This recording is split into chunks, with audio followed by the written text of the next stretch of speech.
That expired হয়ে গেছে। এই বাবু, এগুলো পচা খাবার, তুমি খেতে পারবে না। আন্টি তোমাকে ভালো খাবার কিনে দিব।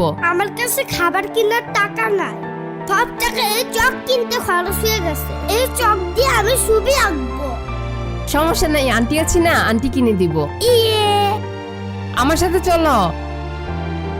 নাম বাবু তুমি আস্তে আস্তে খাও। আন্টি তোমাকে অনেক ধন্যবাদ। তুমি একা কেন বাইরে বের হইছো? আমাকে খোঁজার জন্য বের হয়েছিলাম। তোমার আম্মু কোথায় গেছে?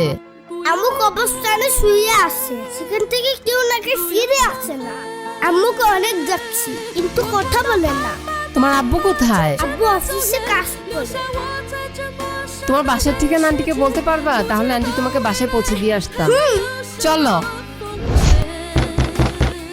আব্বু মনে হয় অফিস থেকে আসে নাই। ও অফিস থেকে এখনো আসে নাই? তাহলে তোমার আব্বু আসা পর্যন্ত অপেক্ষা করি। এখন তুমি আমাকে আম্মু ছবি আঁকতে সাহায্য করবে, বলো?